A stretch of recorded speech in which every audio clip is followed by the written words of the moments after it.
We tell stories of human. Way, not with artificial voices or AI slop. In the end, what's HFI without? Humanity? Subscribe to keep it this way. My name is Amir Sohal. Let's begin. The sky over Earth was unusually quiet. In every city, the hum of daily life went on, but there was a strange tension in the air. People looked up, squinting at the stars as if expecting anything, to happen. Scientists had detected unusual activity far beyond the solar system. Signals, pulses, and strange flashes of light reached Earth's satellites, but no one could explain them. In Washington, the world's leaders were on high alert. Emergency meetings ran day and night. Phones never stopped ringing. Governments were trying to remain calm, but panic was quietly spreading.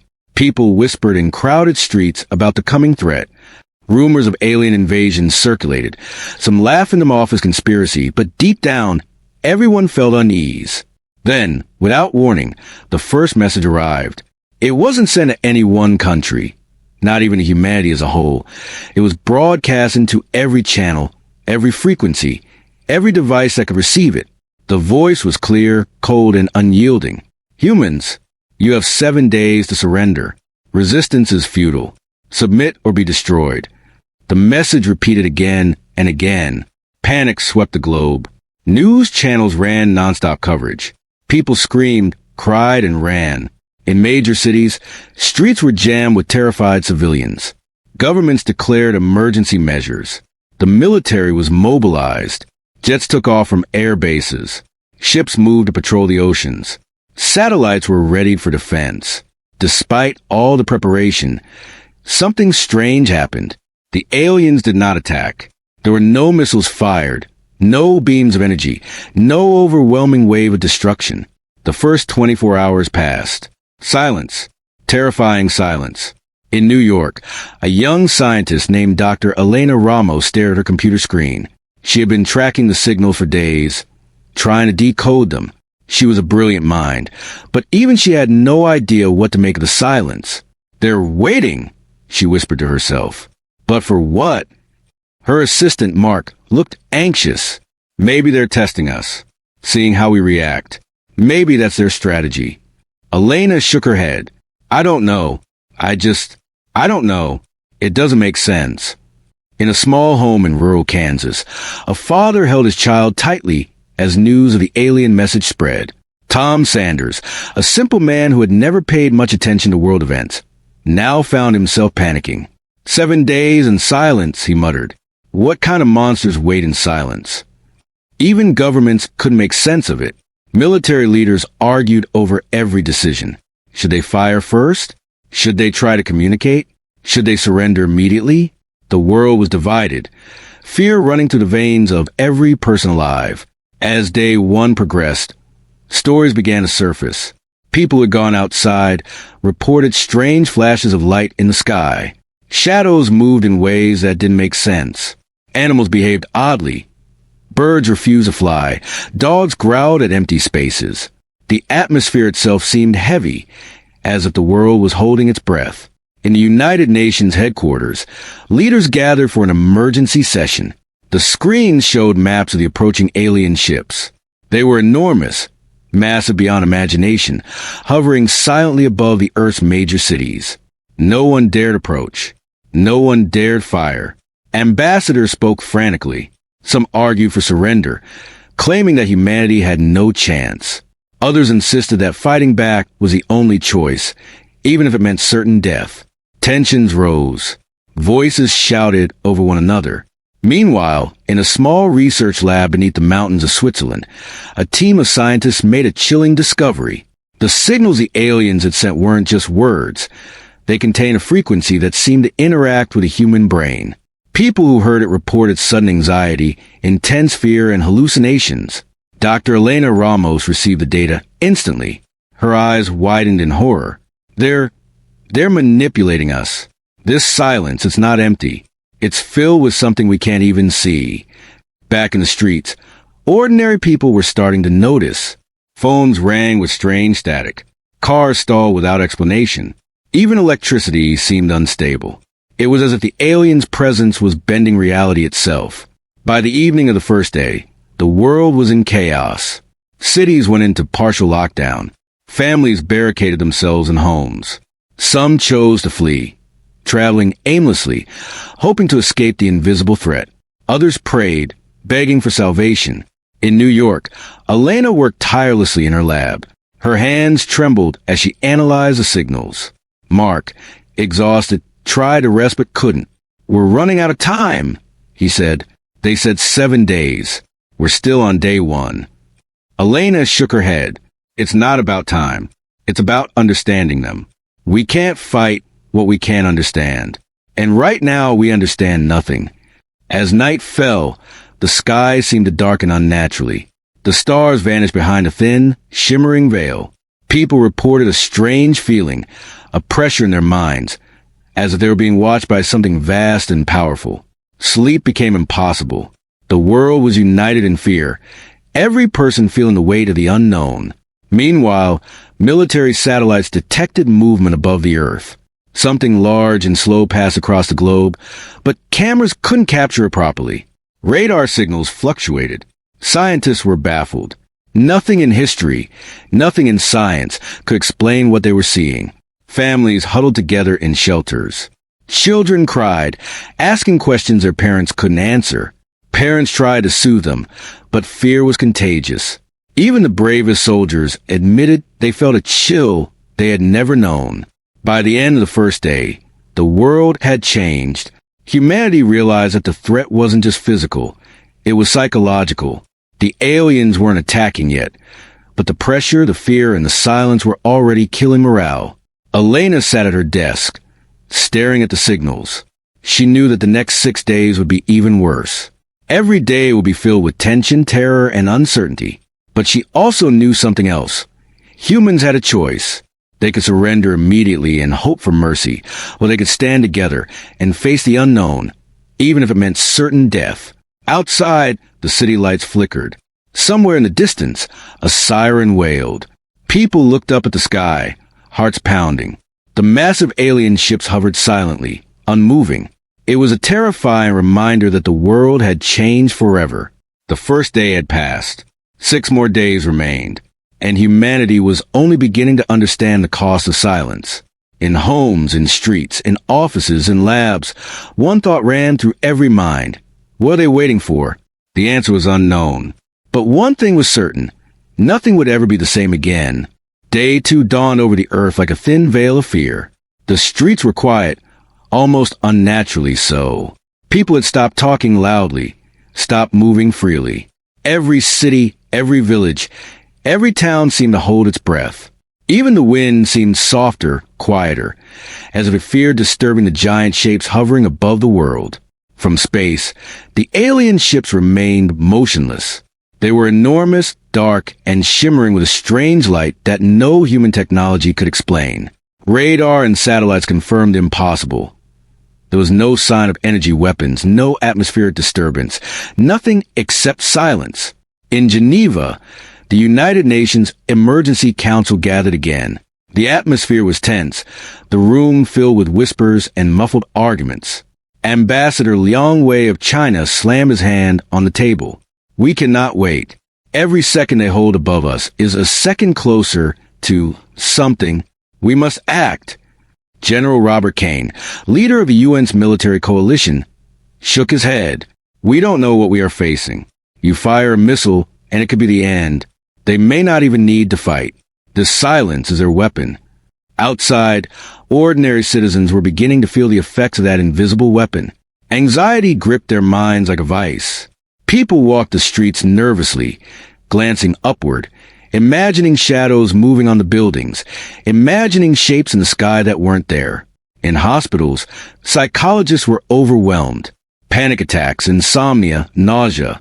Patients flooded in, all describing the same sensation: being watched. In New York, Dr. Elena Ramos and her team worked around the clock. They had barely slept. Her assistant, Mark, ran the simulations they had designed to try to understand the alien signals. But every time they processed the data, the result was the same: confusion. The aliens' message was not just words. It contained a frequency that seemed to interact with the human nervous system. stirring fear, anticipation, and hopelessness. Elena rubbed her temples. "It's like they're reading us," she muttered. "The silence isn't empty. It's full of something we can feel, but cannot see." Mark nodded. "It's almost like they're alive in ways we can't imagine, like the silence itself is a living weapon." Meanwhile, in rural Kansas, Tom Sanders tried to make sense of the situation. He and his family had locked themselves in their small farmhouse. The local TV reported minor incidents, power surges, strange animal behavior, and reports of people vanishing from small towns. Authorities couldn't explain anything. "Tom, this is bad," his wife whispered. "The news, they're saying people disappear without warning." Tom held his child closer. "We just stay inside. We survive. That's all we can do." Yet, even in the safety of their home, a feeling of dread lingered. The world outside seemed unreal, like a nightmare pause on the brink of chaos. The silence was not comforting. It was suffocating. In Tokyo, a journalist named Ayumi Tanaka decided to take a risk. She wanted to capture the truth, to see the aliens herself. She climbed to the roof of her apartment building, binoculars in hand. The city was eerily silent. Only the distant hum of the electrical grid remained. And then she saw it, a shadow pass above the city. A massive, almost invisible ship with edges that shimmered and disappeared against the sky. It moved slowly, deliberately, as if testing the city's reaction. Ayumi's heart pounded. She snapped pictures, but the images captured only darkness. The human eye could see shapes, movement, intent, but cameras could not. Back in the United Nations, reports began arriving from around the globe. People described strange phenomena.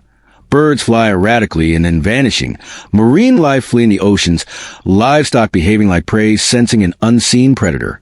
Every continent was affected, and no one knew why. Day 2. General Kane said to Elena via secure line, "The longer the silence lasts, the more panic spreads. They aren't attacking, but humanity is weakening itself." Elena sighed. "It's psychological warfare. That's all it can be. But it's more than that. It feels alive." In London, a scientist in the underground lab of the Royal Society recorded another chilling discovery. The aliens' energy frequency seemed to resonate with human brain waves. People were unconsciously reacting to it. Heart rates rising, fear increasing, decision-making impaired. It was not a weapon of destruction in the traditional sense. It was a weapon of control. By nightfall, Day 2 became even stranger. Across the world, people reported hearing faint whispers, not on radios, not on phones, but in the air, voices calling from nowhere. Children asked their parents, "Did you hear that?" But no one else heard it. The whispers seemed to be tailored to each person's fears. "You are alone. You cannot survive. You are weak." In New York, Elena closed her eyes for a moment. She thought she heard a whisper herself, but she wasn't sure. "This is affecting us all," she whispered. "We are losing our minds." In Kansas, Tom and his family huddled together. Even his strong, confident neighbor, Mr. Harris, had locked himself in a basement. "I hear them," Harris muttered. "They are everywhere, watching, waiting." Meanwhile, in Moscow, military intelligence detected a strange signal from the alien ships. It was not directed at Earth, but seemed to scan human minds. The analysts were baffled. It wasn't communication. It wasn't attack. It was reading. Day 2. General Kane said to his team, "They're learning from us. Every thought, every fear, every move, and they are patient, very patient." The night brought no comfort. Across the world, sleep became rare. People reported waking to find themselves staring at ceilings, trembling, hearing unexplainable sounds. News channels filled with eyewitness accounts of shadows, shapes, and sudden disappearances. Ayumi, still on her rooftop, saw a movement again. This time it was closer. The ship hovered above a nearby park. She could see its outline against the clouds. She froze. Then, as if aware she was watching, it disappeared. The day ended with humanity realizing something chilling. The aliens didn't need to attack to control the world. Their presence alone, their silence, their observation, and their power to manipulate fear had already begun to break human society. In laboratories, scientists raced to understand the frequency and the signals. In homes, parents whispered reassurances that felt hollow. In governments, leaders debated surrender, but no one wanted to be the first to give in. The pressure was mounting. Elena worked late into the night. Her eyes were red, her hands shaking. If we survive day 2, it's only because we have no choice. But the next days will be worse. They know what frightens us. They know our weaknesses. Mark leaned against the lab wall, exhausted. I don't know if people can handle it. Look at the news. People are already panicking, disappearing. This silence, it's more deadly than any weapon we could fire. Above the earth, the alien ships remained, silent, motionless, watching, waiting. Every human on the planet felt their presence. Every heartbeat echoed in fear. Every mind was a target, and humanity had no idea what the aliens were planning next. Day 2 ended, but the world remained on edge. 6 more days. 6 more days of terror.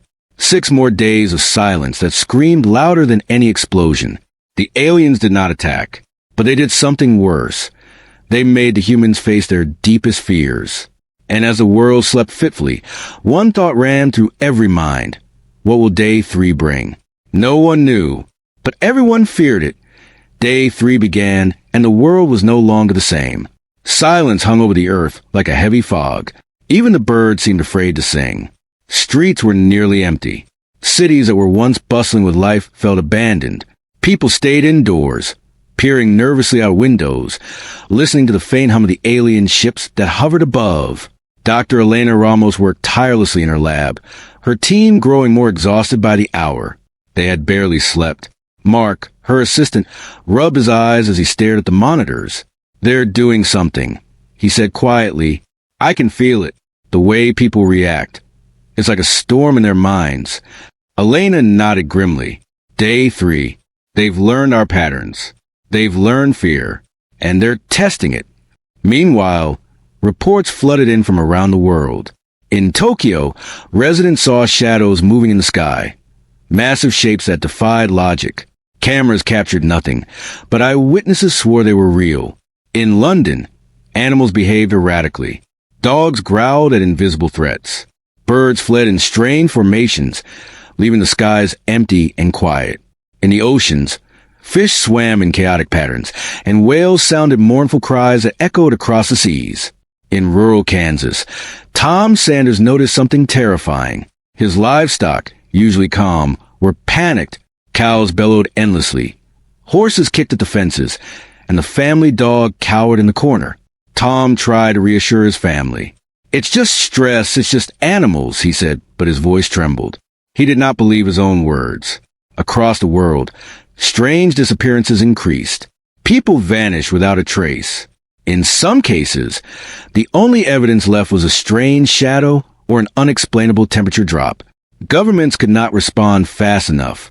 Military patrols reported soldiers disappearing during routine scouting missions. Fear spread faster than any virus. In New York, Elena and Mark noticed something chilling in their data. The alien ships were emitting subtle pulses that matched human brain activity. It wasn't an attack, it was a test. Every pulse caused increased fear, hallucinations, and irrational behavior. The aliens weren't killing humans directly. They were controlling the way humans perceive reality. They're watching everything, Mark said. Every thought, every heartbeat, every fear. Elena's eyes widened. It's psychological warfare, but it's not random. They're learning from us. Day by day, they understand more about human minds. In Moscow, General Kane held an emergency meeting. We cannot fight them in the traditional sense, he said. We have no weapons that matter. The only way to survive is to control ourselves. But people are panicking. Fear is spreading faster than we can contain it. Meanwhile, a journalist in Rio de Janeiro, Lucas Ferreira, risked going outside. He wanted to witness the alien ships firsthand. He climbed to the rooftop of his building. The city below was quiet, eerily still. Then he saw it, a massive ship hovering above the bay, its shape impossible to describe. It seemed to ripple like liquid metal, its edges fading into the sky. Lucas raised his camera and snapped pictures. But when he looked at the screen, The ship was gone. Only the reflection of the clouds remained. His heart pounded. "It's like they can hide and show themselves at will," he whispered. In Sydney, strange weather patterns appeared. Storms formed and dissipated without explanation. Lightning flashed in the distance, but no clouds were visible. People reported hearing whispers carried on the wind, soft, taunting voices calling out their names, promising doom. By day 3 afternoon, Elena discovered a new pattern.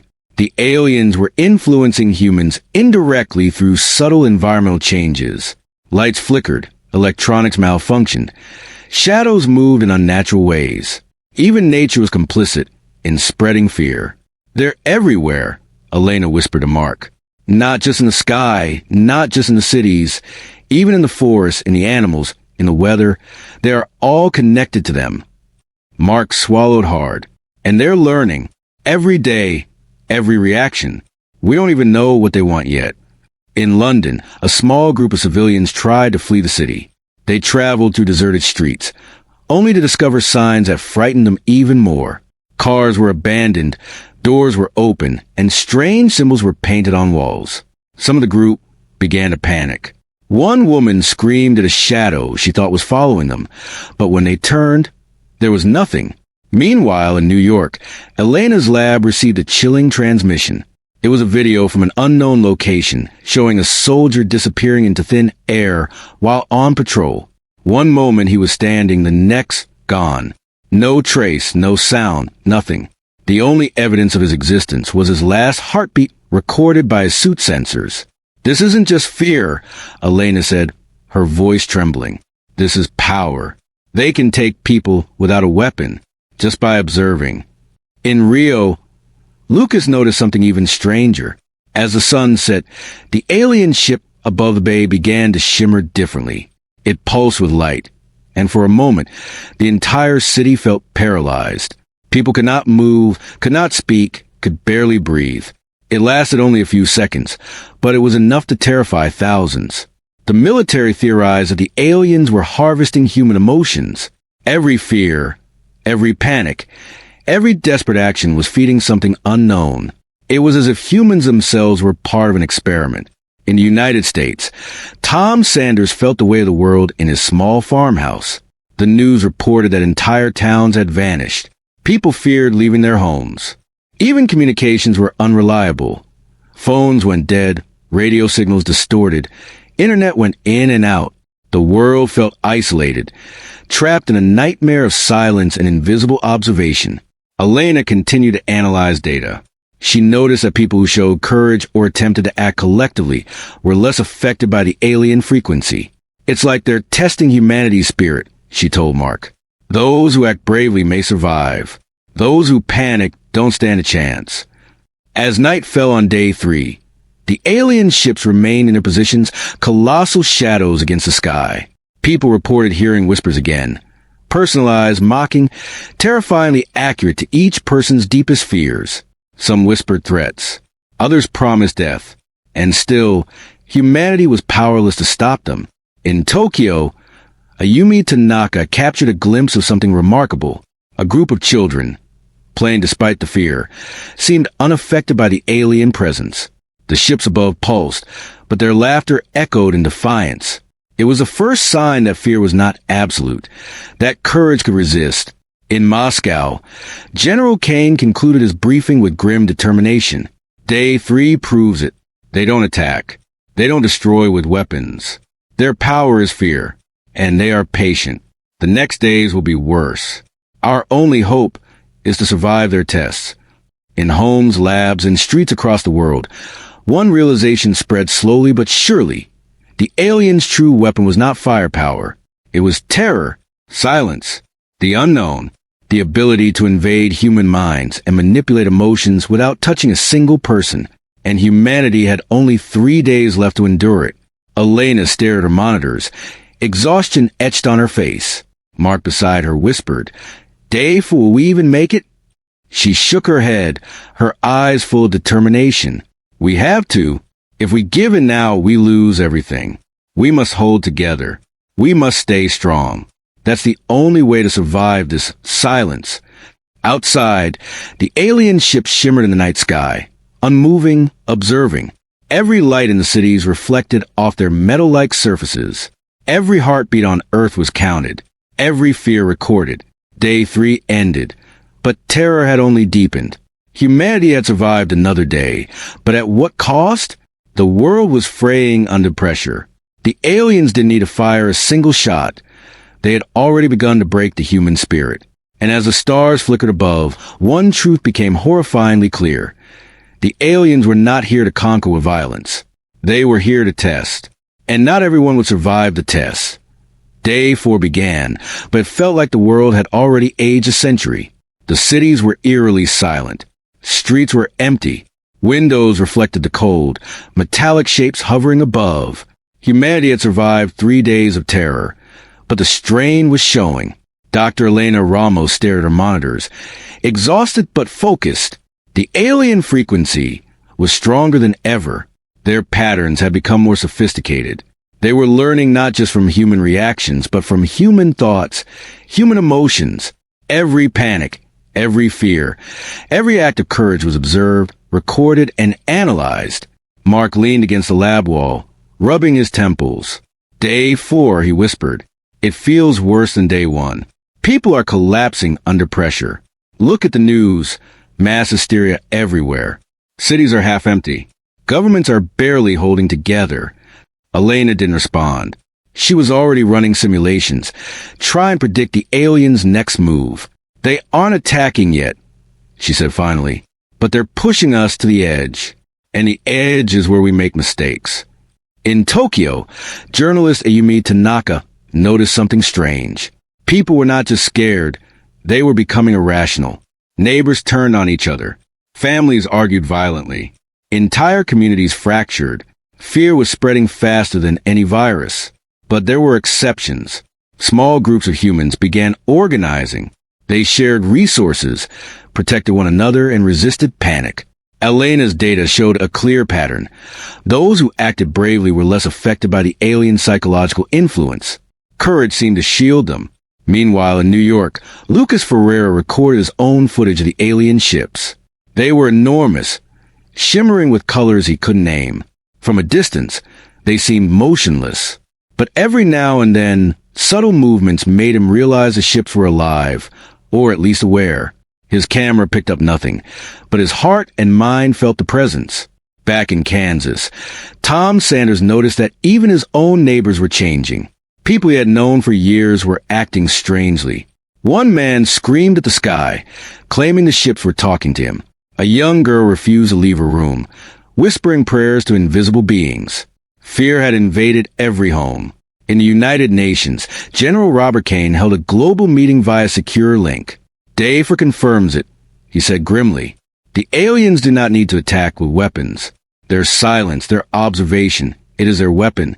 They are breaking humanity with terror, with manipulation, with psychological warfare. Elena spoke over the link, her voice calm but tense. We can survive this, but we have to understand them. They are testing us. They are watching for fear. But courage may be the key. By midday, reports of strange phenomena had multiplied. Animals refused to move. Rivers shifted strangely.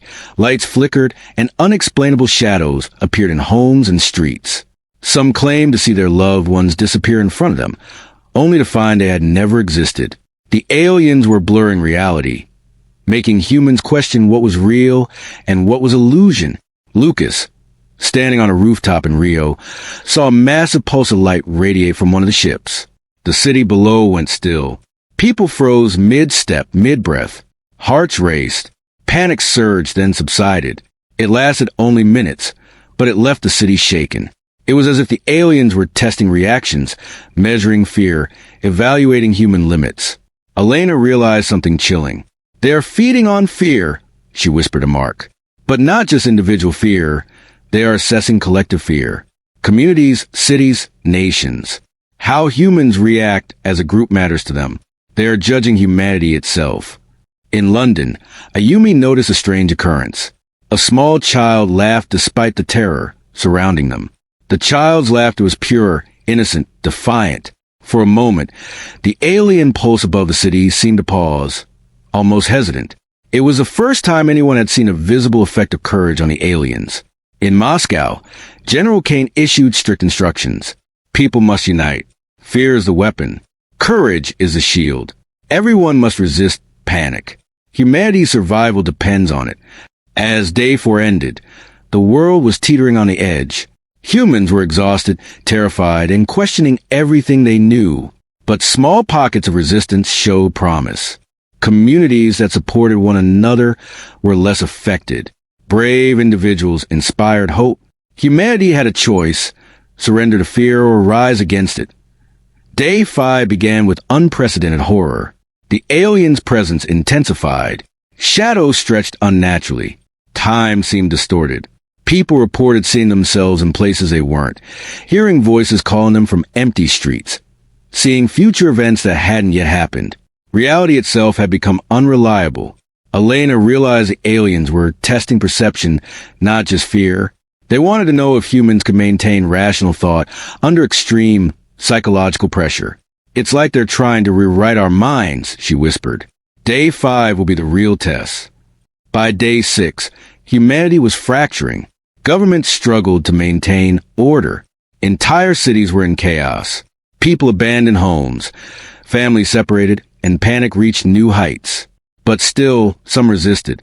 Small groups gathered, protected each other, shared information, and tried to stay sane.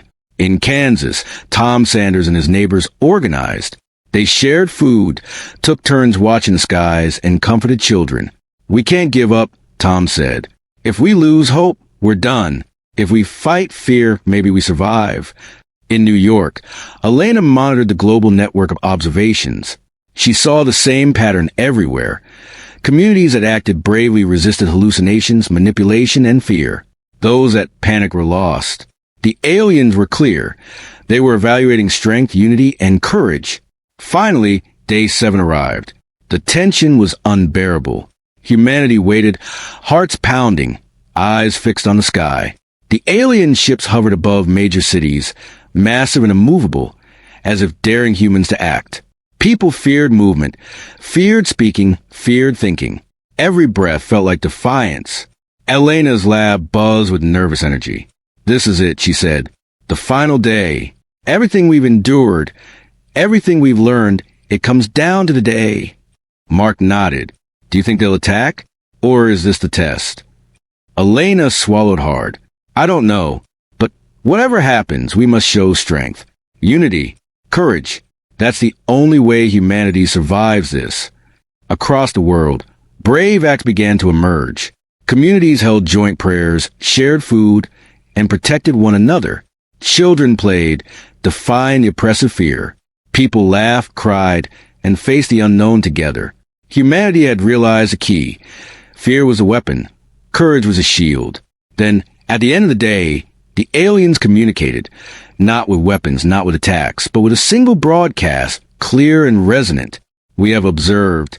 We have judged. Those who succumb to fear are lost. Those who rose against it, they endure."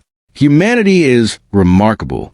The massive ships pulsed once, and then slowly, silently, they began to withdraw. Across the globe, people watched in disbelief. The world had survived. Humanity had passed the test. Elena sat back in her chair, exhausted but alive. We did it," she whispered. "We survived because we didn't give in." Tom Sanders hugged his family tightly. Around him, neighbors emerged cautiously from shelters, realizing that together they had survived. Children laughed again. Birds sang. The world slowly exhaled for the first time in 7 days. But the aliens left a warning, unspoken but clear. Their silence had ended for now. They had observed, learned, and judged. Humanity had survived their test. But the message was unmistakable. "We watch. Be ready." The stars above Earth shone normally again, but the memory of terror remained. Humanity had faced an unimaginable challenge, endured 6 days of terrifying silence, and survived. But every mind remembered the fear. Every heart remembered the weight of the unknown. And everyone knew, deep down, that the aliens could return. Humanity had learned a lesson in courage, unity, and resilience. But the universe had also learned a lesson about Earth, and that lesson was far from over. The countdown had ended, but the story, the real story, had just begun. That's it for today's video. If you enjoyed this content, make sure to subscribe to the channel and support us. It really helps us grow and bring more videos like this. Don't forget to turn on notifications so you never miss an update. Thanks for watching. See you in the next video.